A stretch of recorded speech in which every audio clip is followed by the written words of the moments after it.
Hi everyone! So karon di ay kay mangumpra mi og walay lain nga Mamacita oyster sauce. And by the way, mula noon hanggang ngayon wala kaming ibang ginagamit na brand kundi ang Mamacita's oyster sauce. Ito kasi yung #1 trusted brand namin. Bukod sa malasa na, lalo pang pasasarapin yung mga ulam natin, 'di ba? As you can see, naubos na yung isang botelya ng Mamacita oyster sauce at marami pa talagang ibang bote na naubos niyan.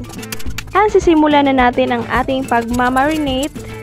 And by the way guys, nagluto ako ng itlog kasi hindi lang pala kami yung magsasalo-salo nitong aming niluto, kundi may nag-order din sa amin na mga estudyante na magsasalo-salo din sa kanilang Christmas party.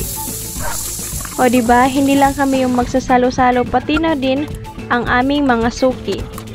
Kaya guys, bili na kayo ng Mamacita oyster sauce at tsak, mas masarap ang inyong mga handa. At ito na ang ating chicken papsi na may Mamacita's oyster sauce na pagsasaluhan ng aming mga suki. At ang susunod naming lulutuin ay ang isa sa specialty ng aking lola. Native chicken sana, pero may nakita akong isang buong chicken sa aming ref. Pero hindi ito native chicken. At ito ang adobo style, kaya simulan na natin. So marinate pala ito ng aking lola. At yan po yung mga ingredients.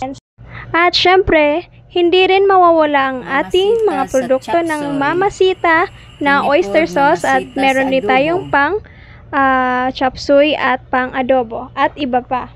Pero yung ginamit ni Lola ay yung pang adobo at saka yung Mamacita's oyster sauce. Marinate ito ng 1 hour.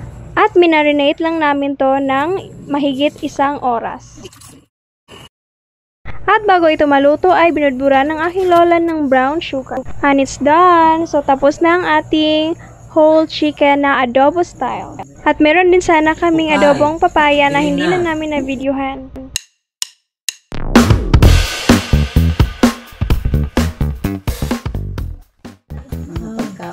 Pagkaon ba nga na Mamacita? Nami agad siya magtimpla. Mamacitas ba? Mamacita. Mamacita.